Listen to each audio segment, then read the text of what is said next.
One of the guys out here used to say, hey, can we get lions to fight? I'm like, bro, you're going down the right path. Now you're talking. You know what I mean? Lions to fight humans. Bob Sapp, wherever you're at, Bob. Gorilla versus 50 men. Bob is the same thing. I talked to Bob. Bob's like creating suits to fight lions and like, you know what I mean? Like for entertainment purposes. For entertainment purposes. We ain't trying to hurt nobody. No. He's not trying to hurt no lions. Correct, He's got a sanctuary. Correct. You know what I mean? Yeah. It's more like get a level the playing field and come up with these suits. And I'm not trying to do any of that stuff.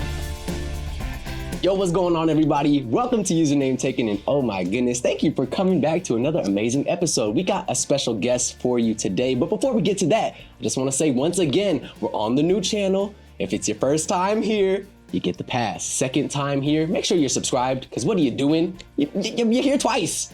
Third time, make sure you share this video with a friend. We got to get some amazing people to see these amazing interviews, because today on the Username Taken stage, I have with me somebody who's bringing something to Vegas that's never been seen before. A show that mashes up real combat, wild formats, and pure spectacle into one electric experience. He's the man steering the U.S. expansion of Fight Circus, Mr. Keith Martinez. Doc Ock in the building, man. How you What's feeling, happening? bro? What's happening? What's up? Man, hey, thank you. It's beyond a pleasure to have you here. Yeah, thank you for having me, man. I know that you, we talked a little bit earlier, you have a spot out here. You got a spot in one of my favorite spots in California, Southern California, where the weather's always perfect. Perfect, bro. It's perfect. What brought you out here right now? What you doing this weekend?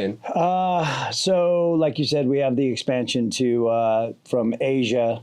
The plan with Fight Circus is global expansion, right? But I mean, that should be always the plan. But hopefully the plan works. But yeah, so we're starting off in U.S. I mean, obviously we have the Fight Circus in Asia, which is what everyone's come to fall in love with, was Fight Circus Huge Asia. Huge brand globally.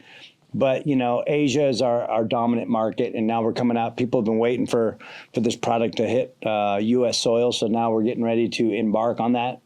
October 17th and 18th at the Palms Casino. Yes. That's our launch. In those dates, I know they've been trying to run from you every once in a while. They've been moving. But that's okay, because when you're building something good, so it's elusive. Sometimes you got to pull in that ICE was deporting all from Thailand. Oh, really? Okay. I'm just kidding. Visa situation. We have actual footage from the detentions. It's coming. Oh my goodness. You're doing something crazy. Can you, for people that don't know what Fight Circus is there a kind of little tagline or one line that you could give people what you guys are building with that? Well, as my partner would say, we're just like the global leader in freak show fights. I would, number one, I'm not going to argue with him because he's the one that actually created that whole brand component.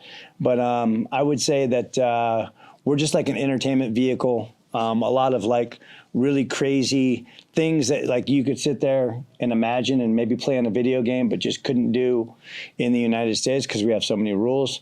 And so all the things that you couldn't do here, we just decided that we were going to do them there. And that's the brainchild behind Fight Circus. Yeah, and some of those rules put in place are of course, to protect people, but some of that actually kind of disenfranchises certain people that 100%. would love a platform, right? Absolutely. And you're providing an opportunity for people that don't necessarily have a route in traditional MMA or traditional sports, but they can become a star and they can make a lot of great money doing what they're doing with you, right? For sure, yeah. Like it was kind of like one of those things where you have all these really cool childhood games, you know, and then you just, how can we add combat and crazy to these childhood games, right? And you know, these I don't want to say that commissions because they vary from state to state, but like some people just don't understand those visions, and so if they can't understand it and they can't wrap their mind around it, you know, there's political, you know, issues that happen there, and so you know, it is what it is. And in a free market, you got to make some free stuff, right? Some freedom. Everything, free markets, exactly that. I feel that. Well, we got to go back. Let's go back a little bit then. Before, obviously, all this huge scale, global scale entertainment you guys are working on. Let's go back to when you were a young man, like your child. Where were you growing up at? So I grew up in San Diego. Oh, you were in San Diego. Yeah, cool. I was born and raised in San Diego. I grew up at the beach. Was a avid skateboarder, surfer. Nice. Yeah, that's kind of a lot of the stuff that we do now. I mean, we're either ex-surfers, skaters, or ex-fighters, and it's kind of all, you know, blends in, and you can kind of see the inspirations there in the product too, you know. But yeah, I grew up in San Diego, lived there pretty much all my life, and then just It was right before the pandemic. Yeah. We started this Fight Circus thing, and I knew right away that we'd end up here in Vegas, so I ended up getting a place out here too. So Yeah, got in while the getting was good. Because it's only, got in when the getting was good, man. yeah, it's only gone up from there. Yeah, I didn't do too bad, man. I didn't do too bad. Hey, that's probably... You only do good when you sell, though. You know what I mean? That's real. Yeah. You know, so everything else is unrealized, if you will. That's real nerdy. My neighbor bro. sold. She did good. I'll let you know that she bought after me. So Hey, we'll see what happens. one day. Yeah, that's for another time. You got a lot of seeds that you're planting out here right now. Yep. You definitely have a long commitment of being out here. I'm excited to get to see the seeds that you're saying. So like you said, October 17th, y'all, if you're in the town, you're in the city, the Palms is the place to be. We're going to get to see 2 days of action over there, right? 2 days of action. I think the plan at some point, we'll go October 17th and 18th. The 17th, tickets haven't even gone on sale yet, and they're pretty much sold out. Yeah. So we had to do a second show. But yeah, it's going to be crazy. And then the plan is to go like 3 nights a week at the Palms. Nice. Thursday, Friday, Hell Saturday. Yeah. That's awesome. That's the plan. I have a special place in my heart for Circus. You know, I worked with Feld Entertainment, who bought the Ringling Brothers for a while, and did all that. So the second greatest show on earth, Ringling Brothers. The second greatest show on earth. I can't wait to hear that. What's that first one? Yeah, you know what it is. You fancy yourself somewhat of like of a 21st century like P.T. Barnum, you and your partner? Yeah. So like, what do they say? Look, my brain is so like, it's kind of like one of those things where you're studying for a test, and they cram so much information in you that like you don't even remember, like you have a hard time writing your name. Yeah. That's kind of like me right now with Fight Circus because it's go time. But like, yeah, we are labeled just a modern day circus, the new clown world order. And, it's just, something that, it's a design that we all wanted to do. And we just continue to sit there and create and have fun based on those, wherever the mind goes, man, let it go and throw it against the wall, see if it sticks. And if it sticks and it works, and keep it, if not, we just keep throwing them out there, Well, you gotta let me know when you make those new Clown World Order T-shirts if you don't already have them, because that sounds so fire. You should see the commercials are so bad. I don't know if when I say bad, they're so good. Like the explanation in all of our commercials that you guys will see are super, super creative. We have an amazing creative director. The guy is just. I wish I could just clone him. You know what I mean? He's one of those guys. Yeah. But yeah, it's crazy. It's going to be a lot of fun. 50 more of him. It's like we either have bullet trains between all the world, or we have like one person that's like ruling the entire world with like. We got the brand. We call it the Brandon AI. We're trying to create. We're trying to create this Brandon AI. It's like it's still a little bit, in the beta testing, but. It's getting there. You are cloning him. 100%. Hey. Absolutely, bro. We get need good it. enough at your job and look. Totally. He doesn't know it. Yeah, but he's like, why are you guys cloning? Like, why are we creating a Brandon AI? I started getting this crazy raise. What happened? You're like, oh yeah, we changed some of your stuff. Sorry, brother. Don't worry about it. Gotta let you go, Brandon. This is your likeness in perpetuity. Gotta let you go, Brandon. Sorry. Yeah. We got a Brandon bot here, man, and there's 30 of them. It's sad to say, but that's what's getting ready to happen. But that's a whole different podcast. We could walk down that tightrope for an hour and a half. You and I'm already knowing. Whole different pod. I'm a big doomsayer on that, but we can't. We're not even real. He's not real. I'm not real. Man, I'm as real as they'll let me be today. Yeah, that's exactly. for sure. Hey, but before Fight Circus, how did you get your path into entertainment? Before, when I was younger, I was a good skateboarder and surfer, and so when everyone else was in high school, I was in high school too, but I was like in a home study. I was traveling around the world skateboarding, doing movies and stuff like that. And then I met this girl.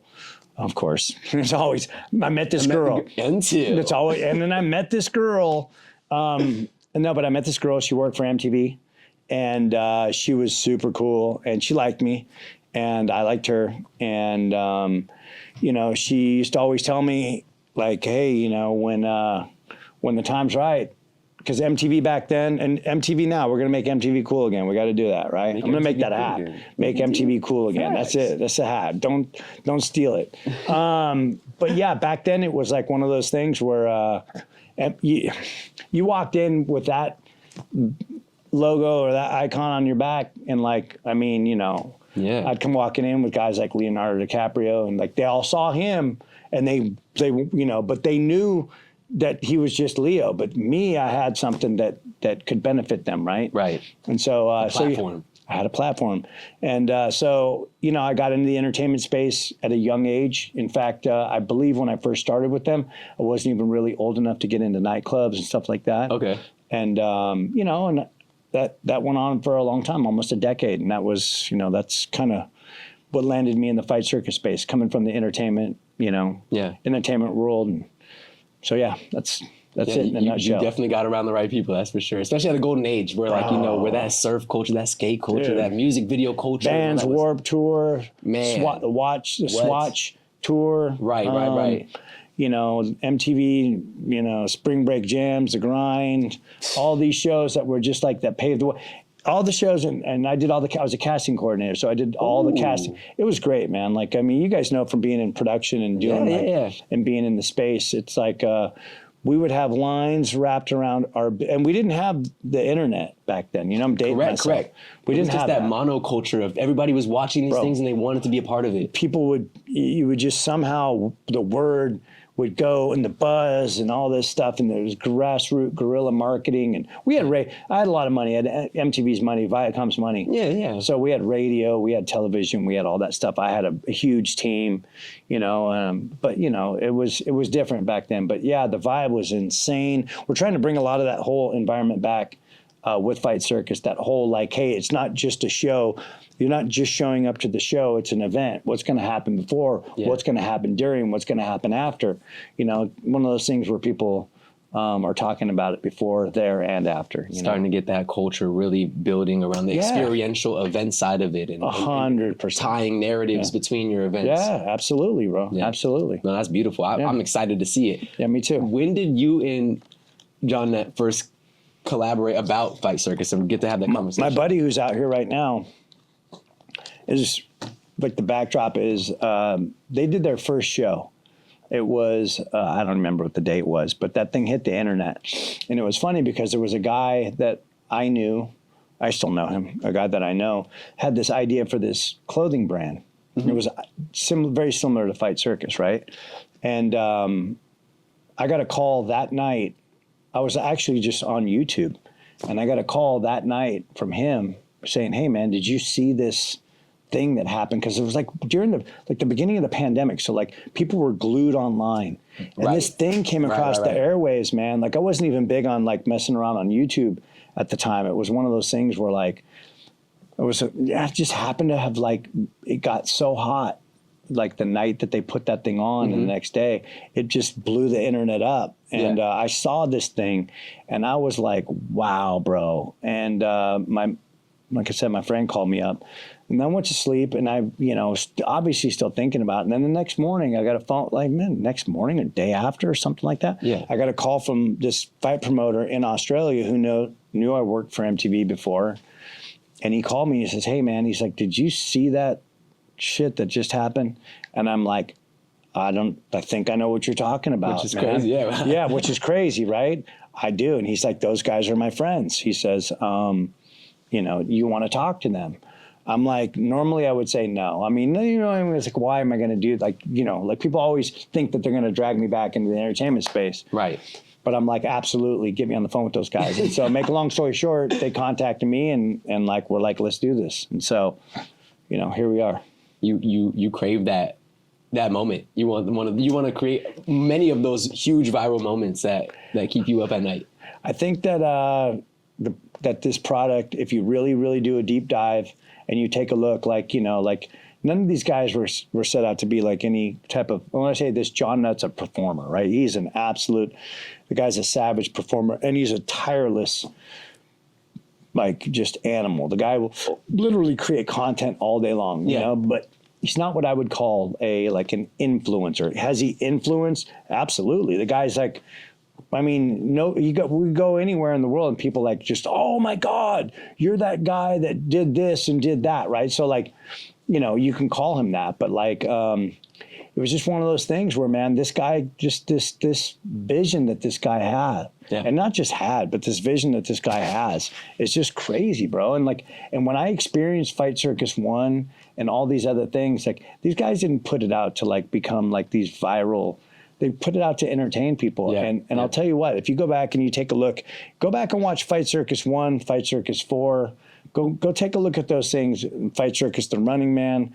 Go look at those shows and tell me if there's not something extremely unique in those, you know, in those moments. It's just a really different experience, I guess the best way to say it. Wanting to make cool things for the sake of making cool things is very much lost, I feel, in this generation, right? Very much trying to be I make these, they already know what KPIs are. You know, the kids are like, they got like 300 followers and like, I need to hit my KPIs. Like, no, you don't. You need to learn how to fall in love with making stuff that hits your audience, right? Absolutely. And I think the art of creation, it changes, and I have nothing to say against. It's just weird. It's the world of, like, you pop your phone up and you dance in front of it and do a little, like a TikTok thing, or like a, you know, it's crazy. I know people, it's the nuttiest thing. You guys, you know, it's inundated into they do the little thing, and next thing you know, I'm like, how's this? She's popping off, like, I mean, she's, you know, she looks the way she looks, but popping off 80,000 likes and 50 million comments, and like, it took her 2 seconds on CapCut or something. You know, for us, it's a little bit different. Big production. Well, you know, when I say big production, we're the smallest one out of all of them, but we get a lot done with a small crew. But, you know, there's a lot of blood, as you can imagine, blood, sweat, and tears, literally, in the content, right? Yeah. So, but yeah, it's all good. It's a content market. Well, before we jump to a quick break, John called it fun experimentalism, unpredictability, kind of being some of his fun cornerstones, kind of this Fight Circus. Yeah. What's your take on the philosophy? I think it's exactly that, man. I mean, you know, like I said, I'm a creative guy myself, but like this John Nutt, man, he's just such a freak, and the guy's just crazy. Like, you know what I mean? Like, things he comes up with, he just sit there. It's just storytelling, you know. I would say that's exactly, he nailed it with that. You know, nothing more, nothing less. That's what it is. Well, I can't wait to talk a bit more about what's to come as we get back. But first, we got to throw it to a quick break, y'all. Don't go anywhere. We'll be right back with more username taken after this. Yo, what's going on, everybody? It's your man, Oski Chip, and I'm here at the HyperX Arena. So excited to introduce you to our brand new chair partner, Eureka Ergonomic. Right here, you can see the Python 2, more traditional gaming chair. The thing that stands out to me, of course, is this beautiful material that they created with, super easy to clean. And then on top of that, this movable platform that gives you your lower lumbar support is so adjustable. It moves, meets you exactly where you're at for all those clutch moments. We also have the Typhoon Hybrid model, which is amazing. It is so adjustable, everything from the head to the lower lumbar supports, just a way that you're able to even move the seating area forward and backward for people that want to put their legs out further in front of them. Truly an amazing piece of smart furniture with an ergonomic S-curve that is unparalleled in the industry. Now, I could talk about these chairs all day, but what you can do is go to our landing page on eurekaergonomic.com to get your hands on these chairs yourself. That's all from me. Peace. Hey, with that, we're back in the building at Username Taken. Thanks so much for hanging with us through the break. We're still in the building with Doc Ock. We're in the building with Keith Martinez, talking all things Fight Circus. And oh my goodness, man, you're a wealth of information. I can already tell, just your experience in this industry and stuff. The one conversation is not going to do us justice. I need to keep you close. Running back. Yeah, we have to do that. Let's talk a little bit more about Fight Circus, though. Okay.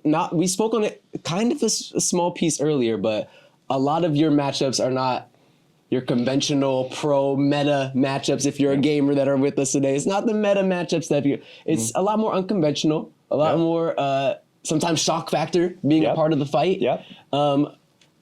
What made you guys want to make that your biggest differentiator?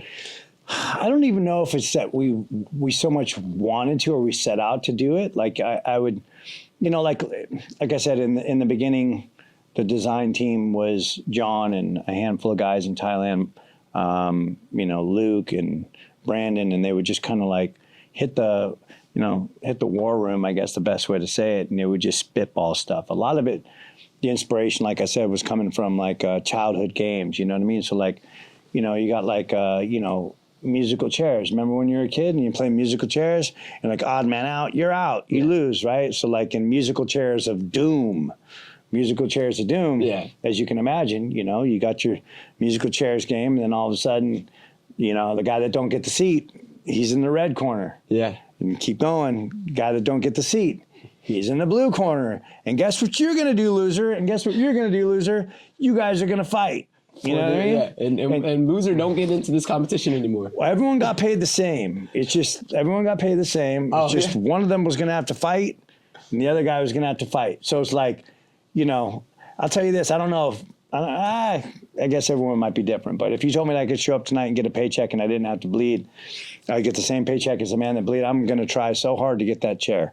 For me, I'm going to do that. Yeah, you know, fighting is it's rough. It is. Yeah. Everybody's got a plan until you get punched in the face. For sure. Common saying. Absolutely. And you know, like these things that, like, you know, everything today is so like rigid, right? And what I mean by rigid is like, you know, look, when I say this, I have what I would consider to be a great relationship with, hopefully with everyone, but with the Nevada State Athletic Commission. They're a black and white brand. Correct. They understand boxing. Correct. They know what that looks like and feels like. Mm-hmm. They understand kickboxing. They know what that feels like. Yes. They understand MMA. They know what that feels like. But like, they don't know what it feels like when you take it and you fucking throw it in excuse my language. No, you we can cuss? Or yeah. I mean, no, I'm just kidding. Yeah. You throw it in a blender and you mix it and you throw it out and you come up with like the human pinata, or you come in with like, let's mix the disciplines. Let's create this wheel that you spin the wheel. It's called the wheel of violence. And if it lands on kicking only, then guess what? We're going to do kicking only. If it lands on MMA, we're doing MMA. So it's like, you know, my early conversations with them is like, I'm like, what part of this is more dangerous? I don't understand. You're spinning the wheel, and I just eliminated my hands and my elbows and everything, and only thing I can do is kick. So it's the equivalent of walking into a gunfight, you know, with only one bullet. Yeah. Like, what's safer? Like, I mean, the guy that has all the bullets, he's got more weapons. Yeah. He creates more damage. Yeah. Right. So, but it's not, you know, it's one of those things where the world sometimes is not always ready to meet you where you're at. You know, and so, you know, we're where we're at for a reason, and people are interested in the stuff that we do for a reason, because there's things that, you know, they can go on a journey. We don't have the Conor McGregors. In fact, you know, John will always say, I'll give you shitty fights and I'll tell you that they're shitty. People aren't coming to us for the amazing matchup. They're not looking, we're not Sean Shelby, and we're not trying to give you, you know, Dricus du Plessis versus Chimaev. Yeah, you know? that is happening somewhere for pay-per-view. I love it. It's my favorite sport in the world. Yeah, but if you want to get a different lens, and sometimes people that deserve that spotlight just as much and put so much time into a different side of the craft, or 100%. Their craft in the same route, and they're just, maybe they didn't get that top title fight, maybe they didn't get that route, but they get a chance. And a lot of them did. We have a lot of guys that are ex-UFC champions that fight for us, Hall of Famers. Yeah. You got Rampage Jackson, Mark the Hammer Coleman. That is right. You did Matt have Brown, Jackson. Tyson Fury. I mean, you know, look, these guys are, excuse me, I'm not going to call you a kid, Rampage, but, you know, they're all kids inside too. Yeah. And you know, they see the vision. They see the creativity, and they see it, and they just want to go along for the ride. Everyone's like, I won't get into it too much, but I got a text the other day from Rampage. He's like, bro, let's run this. I'm like, people all the time in the comments, in the DMs, hey man, what would happen if you did this and this and this? I don't know, but let's find out, you know? Do you have a case study from somebody that's kind of been one of your zero to hero kind of stories? Somebody that's really kind of made a huge, if not a huge, but a pretty decent career for themselves from Fight Circus? Yes, sir. John Nutt. John Nutt. John Nutt. I mean, look, the guy fought these two breakdancers, and I think he even named them. Like somebody did. I don't know if it was Luke or Teddy or Brandon or somebody, I got to give them all credit, but like they came up with this name, Bank of No Money. They're two like brothers and breakdancers. And so like he decided that he was going to fight these two guys at one time. He's the MC, right? He's also a pro fighter. So he fought these two guys. He happened to have, that fight happened in the same year that Alex Pereira came to the UFC, and in the first fight starched Izzy in the 4th or 5th round. That fight happened right around the same time that John fought those two guys. Okay. And if you look at the views on John's 2-1 versus Izzy and Alex, I mean, Izzy was a champ forever, right? Like He was the golden I was there child. when that He happened. was- In fact, you know what's crazy? I posted that fight on Dr._Octagon. Go check it out. I posted it live in New York when I was there. I filmed that. Shout out to Monster for giving me the tickets. But I shot that and I posted that, and it got like, I don't even know, millions of views. John posted his. He's on Bert Kreischer's talking about him. Joe Rogan. He's all just. John's got more views on that fight than anybody. You know what I mean? So like, what does that tell you? People have an interest in interesting things. Yeah, of course. Yeah. These are things that people want to know. What happens when you put two breakdancers? Fights and curiosities in a mixed bag. Yeah, man. Like you said. It's fun stuff, Yeah, the Fun stuff that you stuff. dream about, the lunchroom If talks. you can think, if you can think about it and it's cool, like we'll give it a shot. Hey, well, okay, we got to segue to this then, because you're coming to Vegas. Yep. I got to know why Vegas, why now? I mean, it's the entertainment capital. Capital of the world. It's a fight capital of the world. It's let's just say this product is made for Las Vegas. There's some things that people have not seen on our show. We've got some amazing partners now. We got picked up by Paradigm Agency in Los Angeles. Okay. I mean, they represent Ed Sheeran, Yeah. Rob Dyrdek, all the WWE guys. When I say this, I'm so grateful that I'm able to say this, but unless you guys are lying to me, you guys over there said we're their next, their next big thing. They just got done putting the Jake Paul, Mike Tyson deal together. Massive. Wrapped that whole thing up. Arlington Stadium, melted the internet. I don't know if you guys tried to watch that fight. I tried to watch it. I wasn't able to see it. It was melted the internet, melted Netflix. Yeah. They just got done putting that together. And for them to be as excited about us and coming to Las Vegas is super cool. I think that there's a lot of opportunity, a lot of possibility. There's a lot of things that we're not going to be able to do here. We got to work our way into the culture. Right. They have to learn to trust us, and we're okay with that because, like I said, we're more of a spectacle. It's a show. It's an immersive experience. It's not just what's happening in the ring. It's what's happened before. What John is saying, all the talent, all the it's a whole experience. So, How are you? Let me think about what to say is best. How much resources are you guys going to need to allocate to like kind of defining that gray area? Because you said we're in a black and white county here in Clark County in Nevada. Yep. And you're operating in that gray area with a lot of these things as far as their knowledge goes, right? How much resources are you going to have to spend on the front end to really help to define that and build that trust? Well, a lot. I mean, that's a good question. I never really even thought about it. Like, we already have a great relationship with these guys, and I think it's probably more because instead of trying to get them to understand who we are and what we do, it's better for us to understand who they are and what they've done, right? These are the guys that, in my opinion, the creme de la creme in the combat sports space. So we are a combat sport in Asia, and over here we're a spectacle sport. We're an entertainment vehicle, and that has combat infused into it, right? And so it's just one of those things where we have to just be more creative. Like, some people, it's so funny, sometimes you run into a situation where you really have to work. And what I mean by work, I'm not talking about rolling your sleeves up work. I'm talking about like have to get creative. And, Right. And you gotta find a solution to every challenge. There's no problem. It's just a challenge. Find a way around it. You know what I mean? And when I say find a way around it, not circumvent. right? You know, they won't allow you to the Nevada State Athletic, their commission is not stupid. They won't let you circumvent them. Correct. But there's the rules. And you got to build a bridge. Hey, and if I don't fall within your jurisdiction, you know, why are you pulling me over? Right. You know, like, right. Hold on one second. Why are you pulling me over? Right. So, and you know, if we show that we're worthy, which we will, we show them that we know what we're doing, which we will. I mean, look, our show is full of ex-UFC fighters. So one's currently on the roster.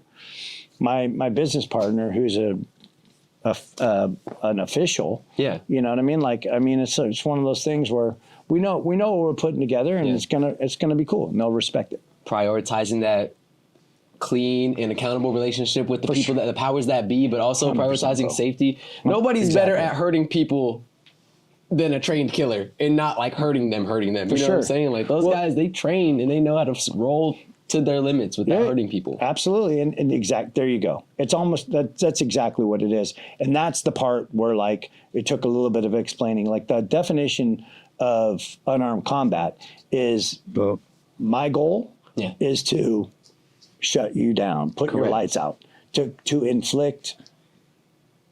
I want to use the word mortal. Yeah, it's kind of like you can Google it. You know, if anyone wants to look.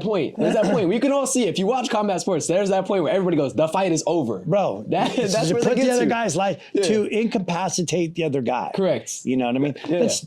That's the definition of unarmed combat. You know, and just that concept alone is. I don't even understand why would you guys do that? No, I'm just kidding. Unless we not forget ourselves. 1,000 years ago, we at the Coliseum, bro, like on every other Saturday saying, man, let's go. They got lions ready to eat these people. It's about to go great. One of the guys out here that we brought on board early on to help us with numerous different things, very creative guy. He used to say, hey, can we get lions to fight? I'm like, bro, you're going down the right path. Like now you're talking, you know what I mean? Lions to fight humans, Bob Sapp. Wherever you're at, Bob. Gorilla versus 50 men. Bob is the same thing. I talked to Bob. Bob's like creating suits to fight lions and like, you know what I mean? Like for entertainment purposes. For entertainment purposes. We ain't trying to hurt nobody. No. He's not trying to hurt no lions. Correct, He's got a sanctuary. Correct. You know what I mean? Yeah. It's more like, you know, those lions play. They play rough. You know, and so. Get to level the playing field and come up with these suits. And I'm not trying to do any of that stuff. And the fact that pro fighters, the fact that there's actually people like him and pro fighters that want to do that will tell you, anybody that thinks when you're watching fights on TV and you're watching that stuff, it doesn't look, go feel it. Like, have you guys ever done a combat sport? I boxed for a little and I wrestled and I realized instantly. Yeah. There's a different breed of people that want this life. 100%. And they love it. And they will wake up every morning excited to get hit by the next strongest guy in the room. Yeah.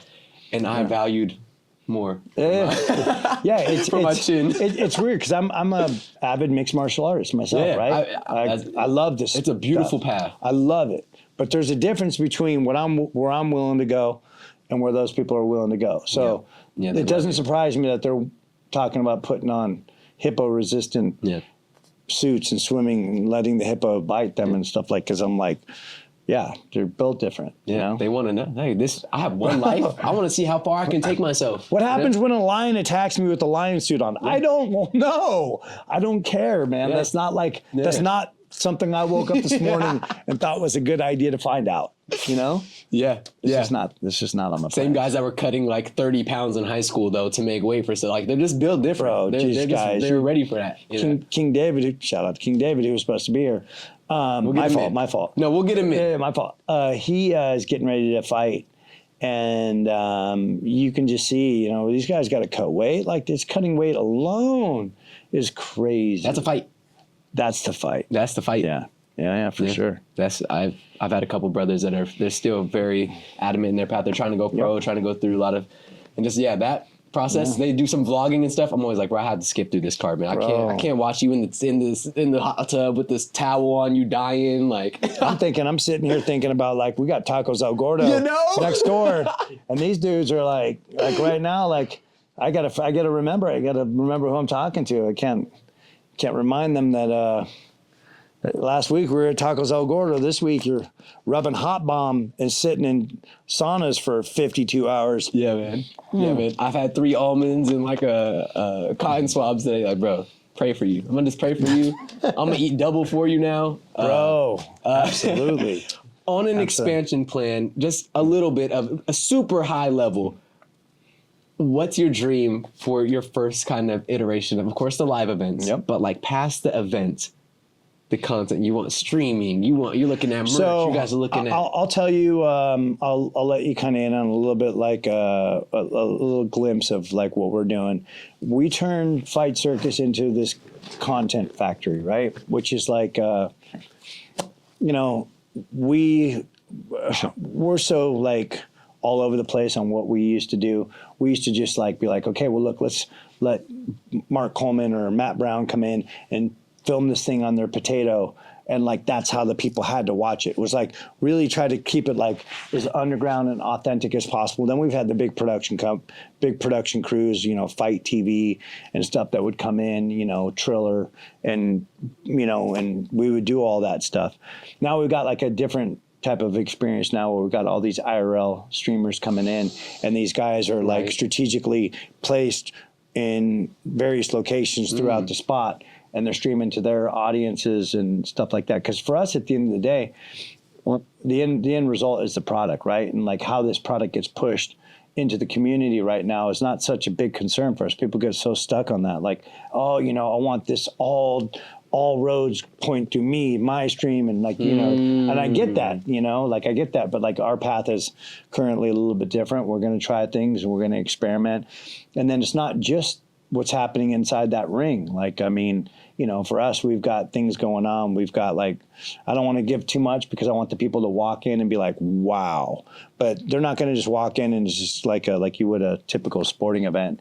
They're going to walk into an experience from the second they pull up to the Palms and they see all the people that are dressed up in costume or in cosplay, whatever you want to call it. Like, whatever the word is you want to use, they're going to show up and they're going to feel like, okay, I'm in a different place. This is not the Palms that I was at last week. Okay. For the buffet. You're about the transformative experience that you want to transport people, take them out of this, what they thought they were about to experience. Exactly. Yeah. I love that. That's actually, because one of my questions, like, what's your vision for how you want people to have left a fight circuit? Sounds like that's it. Like, having been somewhere that maybe they had an inkling, maybe they've seen some of the content, they've gotten like a glimpse into the window, but being there is totally different.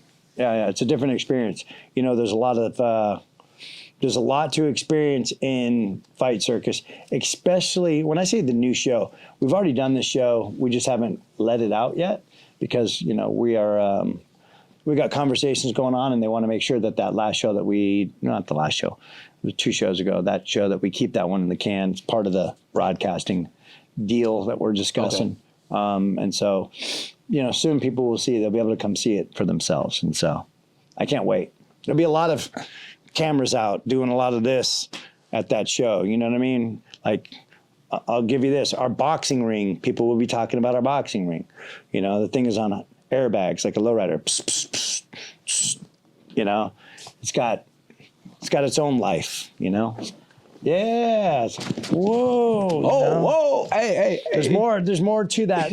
There's more to that ring than that. You know what I mean? Goodness. It's not just a boxing ring. Why would you want something to be just what it is? And you're in Vegas. Bro, let's make that thing do something. The stage is here. They open up. They spin around. You got call. That thing's going to go full forward. Make it do something. 100%. You're leaning into that. Yeah. I'm excited. The Vegas crowds are so excited for you, man. We're here in Las Vegas. Do you have one thing that you want to say to them that, maybe a message for a lot of the locals that are here that, they're all in WrestleMania right now. They're big, of course, already on the UFC and the boxing scene, but why do they need to come to Fight Circus?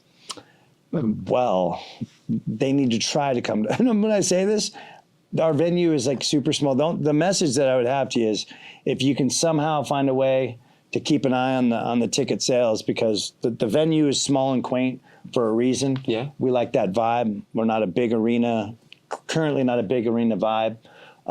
Why you would need to come to a Fight Circus? Let's just say this: it's one of those things until you you can see it on TV and you can just lose your mind there, but until you come in and you experience it, it's just a whole different, it's just a whole different thing, man. It's a different world. And if you like those types of sports, I'll leave you with this. There's a UFC fighter, and he said if the UFC, WWE, and Saturday Night Live had a threesome, they would give birth to a fight circus. If you don't want to see that show, I don't know what to tell you. Yeah, like you probably just don't want to be entertained, and that's okay. Then you don't That's like that type of sport. Go watch golf, which is that's, we might do something with golf too. We had an opportunity, Happy Gilmore, wherever you're at, Adam Sandler. Oh, yeah, maybe the next one, 3. Awesome. Yeah. Well, hey, Keith, brother. An absolute pleasure to chat with you. Likewise. When King David gets back in the building, we are all going to jump on some games together. But that concludes it for our interview portion of today's Username Taken. Y'all, make sure you go follow my guy at Dr. Agan. We'll put all his stuff right below. Make sure you also go see Fight Circus as well. And if you're in the city around October and you're so lucky because those tickets will be selling out faster than I even will be able to get in there probably. So I'm going to have to hit up my guy, you know what I'm saying? But in general, if you're able to go, I know it's going to be a revolutionary event. Like you said, it's something that's like Keith was saying, something you've never seen before. So y'all, please tap in, get connected. I cannot wait to see Fight Circus taking over the strip soon, man. It's a pleasure having you again, y'all. Thank you, hey, we said it earlier, make sure you like and subscribe on the Username Taken channel, y'all. We got even more amazing content dropping weekly on Thursdays. So we will see y'all soon. Have a great day and peace.